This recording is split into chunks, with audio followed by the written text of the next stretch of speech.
Kapiling natin sa ating linya ng komunikasyon ang isa sa mga miyembro ng mababang kapulungan ng Kongreso. Kumusta ho tayo doon sa idinaos ho na special session? Siya ang House Deputy Minority Leader, si Representative Antonio Tino. Pabati natin sa Bombo Radio Philippines. We are nationwide and worldwide napapakinggan at napapanood ho tayo. By the way, si Bombo Dennis Hamito po ito. And together with me, si Bombo Jaira Hangayo. Welcome to the program. Hi, good morning Bombo Dennis and Bombo Jaira. Good morning sa ating mga tagapakinig. Ayan, opo. Unang-una, nais po namin maitanong, satisfied ho ba kayo dun sa naging accomplishment ng isang araw na special session kahapon? At present din ho ba kayo na nag-participate dito sa isinagawang special session? Representative Tino? Well, yes, of course, present tayo. At actually, sa bahagi ng House, literally wala talagang agenda yung plenaryo, no? Apart from convening, magbukas, kasi para magbukas yung Senado, makapag-session yung Senado ay kailangan mag-session din ng House.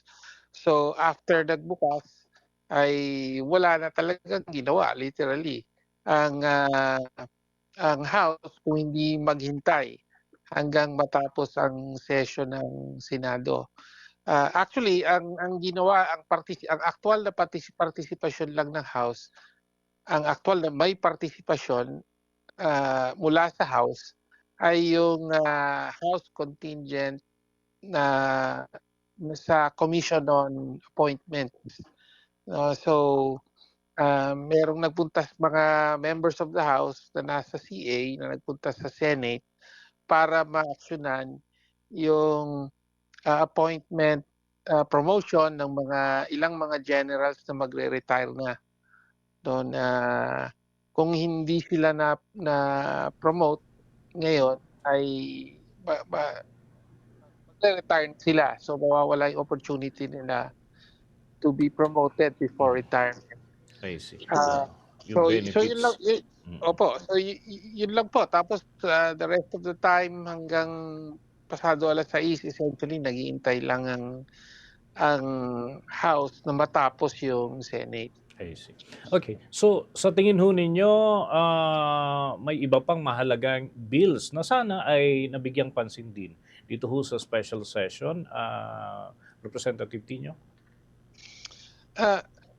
Well, actually kasi yung House nagawa na yung mga target doon pang end ng regular session. So yung mga bills na nilista ng presidente na kailangang aksyonan ngayong araw ng special session, actually napasa na lahat yon ng House of Representatives bago matapos yung session. I see. So talagang kinailangan lang itong special session para nga una makapaghalal ng bagong Senate President at iba pang mga officers yung Senate, tapos para mabigyan yung Senate ng pagkakataon na aprubahan yung mga bills na ito. I see. Ang akin hong katandem dito si Bombo Jaira Hangayo, may ilang puntos din na nais po sa inyo nga maitanong, Representative Tino. Bombo Jaira, please. Okay, karagdagan lang no, Representative, sa katanungan ni Bombo Dennis. Ano po yung masasabi ninyo, yung reaction ninyo dahil naglabas po ng pagkadismaya si Senator Erwin Tulfo sa ilang members ng House of Representatives kaugnay sa hindi paglagda dito sa assistance to individuals in crisis situations sa itong AX bill na i-institutionalize, Representative? Well, again, pinasa ng House yung version ng yung House version ito, no? And ang binabanggit pa niya ay tungkol sa bicameral conference.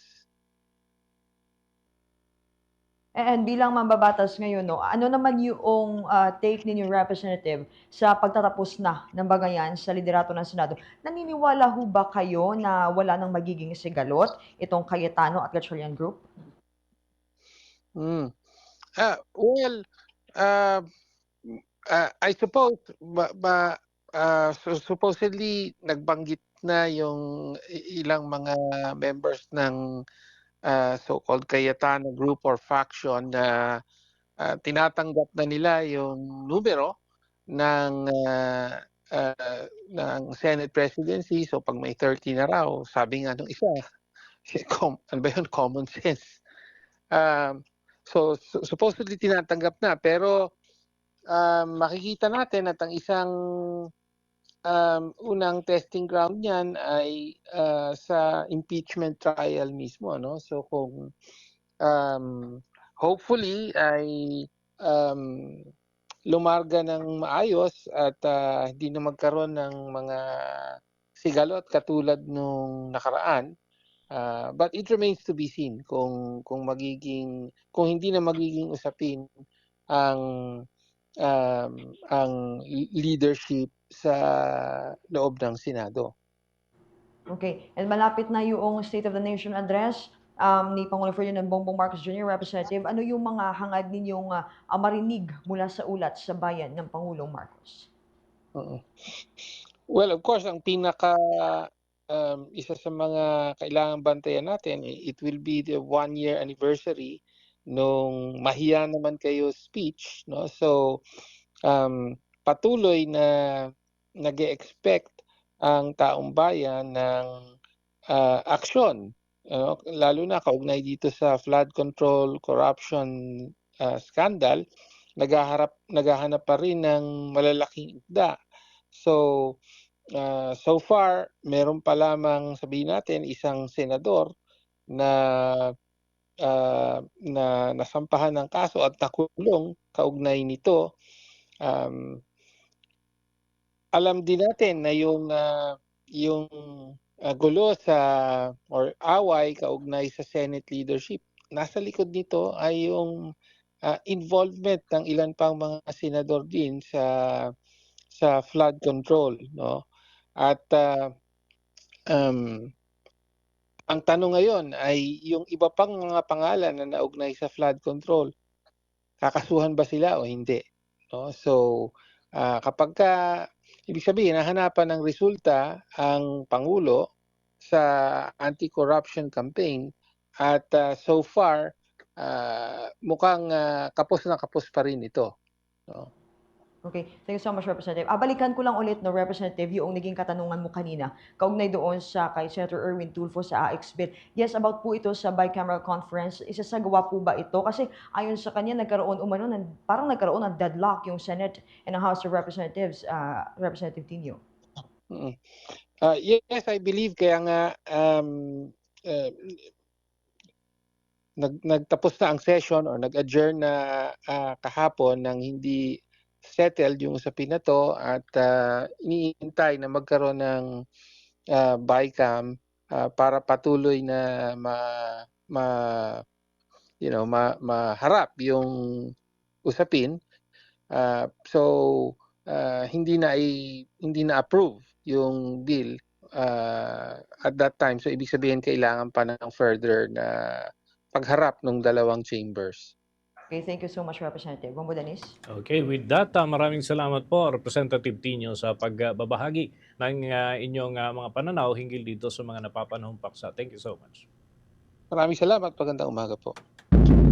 Mga kabombo, mga Kastar Nation, nakausap po natin si Representative Antonio Tino, House Deputy Minority Leader at kinatawan ho mula sa ACT Party List, dyan sa mababang kapulungan ng Kongreso. At yan ay kaugnay pa rin ho nung naganap kahapon na special session ng dalawang kapulungan from the Senate and the House of Representatives. For the most trusted source of news and information, visit our website at www.bomboradio.com. Follow us on Bombo Radio mobile app, Facebook, YouTube, TikTok, and X, formerly Twitter.